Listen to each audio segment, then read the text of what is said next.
Folks, I got to tell you, the films just keep getting better. Now, I have not seen the Shakespeare movie, The Tragedy of Macbeth. Tried to see it the other night.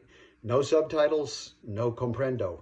I got to have subtitles for that. Shakespeare, obviously, I think everybody would want to have subtitles, wouldn't you? Wouldn't you? You really going to understand all that fast speaking stuff on the screen and take it all in? I don't know. I think they should put subtitles on that movie for everybody, but I've had people complain, get those subtitles off. I don't like that. So, whatever. But I like subtitles myself. But the film I saw tonight that was just marvelous, really a splendid film for all ages. I will definitely want to revisit this one. By the wonderful director, she also co-produced and she wrote the screenplay based on a novel from 1968. It's called The Power of the Dog. And there are some images of dogs throughout the whole movie, but it's really not about a dog. Obviously, it's not a dog movie. This is a film that takes place in 1925 in a small town in Montana. And of course, in 1925, cowboys are still very much a thing, cattle driving, and that's what we see opening the film. Now, the film was actually shot in New Zealand. And this is a Netflix movie. And I got to say, the movies I've seen that are the best films recently are coming out of the Netflix, Amazon, and Apple. Not the big studios, Warner Brothers, Sony, MGM, Paramount, Universal. Most of the films they make nowadays, majority of them that they, distribute or produce or whatever through those companies, they're trash. They're formula movies. They're awful films. Most of them. I'm not going to say 100%. Obviously, I'll never say that. But these films like The Eternals, the Matrix film, just pure garbage in my opinion. Waste of time and money for sure. I just won't be seeing many big Hollywood movies, especially the comedies that come out of Hollywood are awful. I did see a really funny comedy tonight, an independent one. I'll talk about that later. It's called Red Rocket. But let me get to Jane Campion's masterpiece. I think this is her finest film, and she's never made a bad film, really. This wonderful auteur director, Jane Campion. If you don't know her, just look her up. She's made a lot of great films. They were all worth seeing. This film, as I say, it's 1925 in Montana. Very rugged, even though it is shot in New Zealand. It looks a lot like I imagine Montana probably looks. Who knows? I've never been there. But it looks accurate. Big mountainous mountains and rolling hills. Not a lot of trees. Pretty barren. Just a lot of dirt and stuff around. But this is when cars were just kind of new, the 1925 era. They were a modern new thing at that time. And we see two brothers in the film. Benedict Cumberbatch. I love him as an actor. He's one of the finest actors working today. He plays one of the brothers named Phil. Jesse Plemons, in a more understated role, also getting to be more of, he's a fine actor and he's getting bigger roles now. I really like him. He usually, the casting for Jesse Plemons has always been kind of perfect. The roles I've seen him in, he reminds me a little bit of Philip Seymour Hoffman. He's not as bold as Hoffman, but he's a really quality character actor. And I look forward to seeing him in more films and more diverse roles for him. But he plays the brother, George, who's a quiet man, a more man of class in character and not as intelligent maybe as far as education goes as his brother. We find out later in the film that his brother was a Phi Beta Kappa at Yale. So he's well educated, but yet he's crude. He's a real cowboy. We find out a lot more about both these characters in the film. And the other primary characters are Kirsten Dunst, who plays Rose, and her stepson, Peter. Now, in the film, Jesse Plemons, who plays, I'll just refer to them as their characters now, George.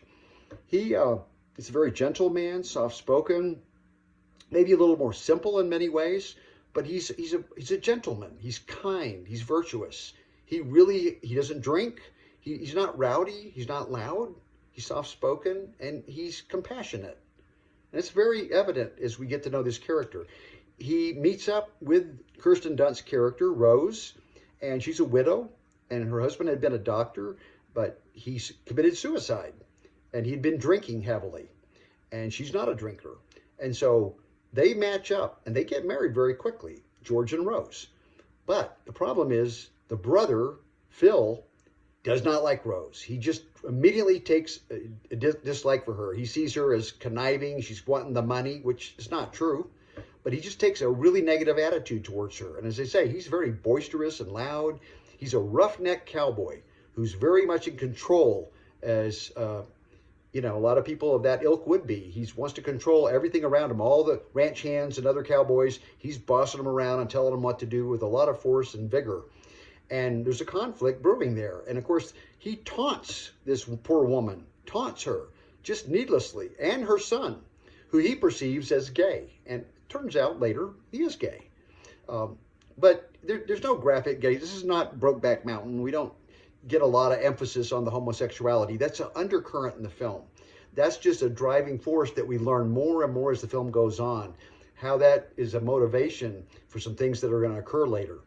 This is a character study more than anything. It's plot driven too. There's definitely a plot and storyline that's very intriguing.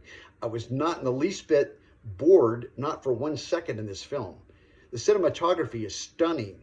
Beautiful, beautiful cinematography. I mean, just it looks so accurate. You really feel, similarly to Nightmare Alley, that's portrayed, I believe, in the 1930s maybe. This was a film that was originally made in 1947 and just remade by Guillermo del Toro.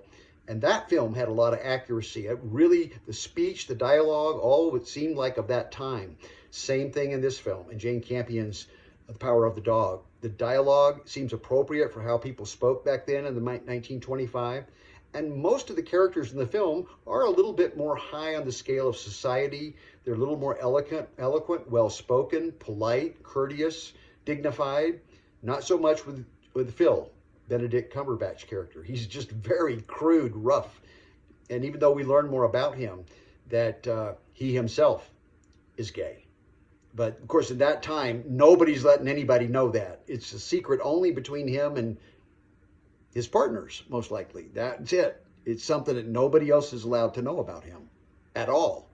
And nobody else other than the characters in the film know that about him. But the plot thickens when we find out that this taunting of the new wife that George is married, Rose, is driving her to drinking now. And she's becoming very unstable. She's a very fragile woman. I mean, she was in the beginning. She's a very delicate woman, very sensitive woman. And she loves her son, and her stepson, apparently it is. Or, I mean, the son calls her Rose throughout the film. So I'm assuming that, and she looks kind of young to have had him at the age he is. So I'm assuming it's the stepson relationship. But that's never really explained. But nevertheless, the character, her son, his name's Peter. He's played by Cody Smith-McPhee. I've never seen him in a film before, but boy, he gave a tremendous performance, as do all the actors, even the supporting actors. And I give a lot of credit to Jane Campion for her direction. That's how you get great performances out of it's great casting, great production, set design, great cinematography, but above all, great writing and great directing. She's one of the greatest directors working today. There's no question about it. This is a film not to miss on the big screen. I'm warning you, if you wait and see this on your TV, it's sort of like the difference between watching a concert on a DVD or on the streaming today, on your television screen, your big flat screen, however big it is. I don't care if it's 100 inches. That is not going to compare to a live concert, right? Everybody agrees with that. A live concert, if you have a good seat and nobody's blocking you, that, seeing a band you want to see or a show you want to see, there's no comparison between that and watching it on your TV at home. That's the same kind of relationship I want to indicate to you you're going to have if you watch this movie at home and you break it up and stop and you talk through it, and you're not going to have the same experience as people that watch it in a theater on a good screen at a quality movie theater as I did. This is a compelling film. It's a very deeply emotional film, and it's intended to be. And there are some turns and twists in the film that I don't want to give away much more of the plot and tell you, but there is a very, very dark twist turn at the end of the film that surprised me. And it took me a while to figure it out. It's not really apparent at first. It leaves you a little bit befuddled and wondering, you sort of understand what happened. It's not that there's any confusion about what occurs. That's very clear. But what caused the events at the end of the film to occur It's almost like a Hitchcock movie, or I don't even know if Hitchcock's the right person to compare it to, but it's just powerful drama, folks. And it's going to have you thinking and rethinking the film and the characters in the film, and then you'll want to probably see it again. So when you watch it again, you'll now see the film in a whole new way, and it'll unleash even more layers to the quality of this film. It just conveys so much about human nature, the way people treat other people. If we treat people with respect, we have a whole different relationship than if we denigrate and abuse this person in different ways, which this character that's played by Benedict Cumberbatch, Phil, he's a very abusive person, but then we learn more and more later in the film why. And then we see him change. We see there's another layer to him. He's not really 100% the way we first are shown that he is. There's other layers to him and a depth to him that then makes him a little bit more appealing as a character. And we shift in terms of Peter, that we first see as a very fragile young man who's very sensitive also, has artistic ability, would like to be a doctor as his father was. And he, I just got to say, I give this film right now the highest rating of every film all the films I've seen in the last week. I've seen 9 films in 9 days. And I will review Red Rocket next as a whole different kind of film, but I did like it in some level.